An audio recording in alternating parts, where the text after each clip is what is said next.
सर्वांना नमस्कार. आज आपण दाल मिल मशीन सेटअप याविषयी माहिती घेणार आहोत. तर चला बघूया दाल मिल मशीन कशी वापरता येतात आणि तिचा उपयोग कसा करता येतो. आज आपण बघूया. 5 HP ते 7.5 HP म्हणजे 7.5 HP दाल मिल सेटअपमध्ये सामान्यतः शेलर, पॉलिशर आणि लिफ्टचा समावेश असतो, जे सर्व 3 फेज वीज कनेक्शनवर चालतात.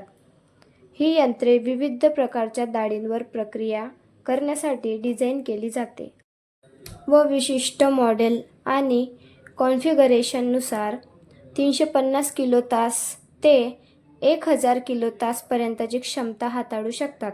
धूळ आणि भुसा व्यवस्थापनाच्या कार्यक्षमतेसाठी सेटअपमध्ये सामान्यतः सायक्लोन आणि ब्लोअर देखील समाविष्ट असते.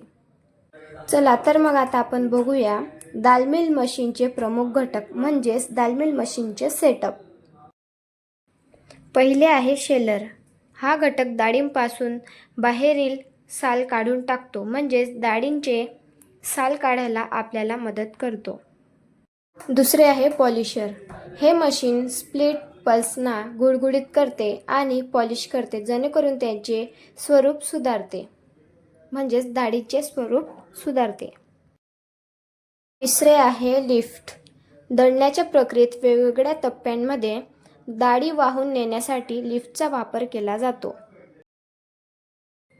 चौथे आहे चक्रीवादळ आणि वाहणारा. या प्रक्रियेत केलेल्या डाळींमधून धूळ आणि साल वेगळे करण्यासाठी आणि काढून टाकण्यासाठी हे अत्यंत महत्त्वाचे आहे. पाचवे आहे ग्रेडर.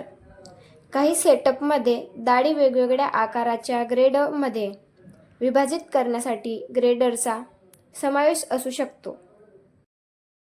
ही मशीन आपल्या गणेशा मशिनरीमध्ये उपलब्ध आहे.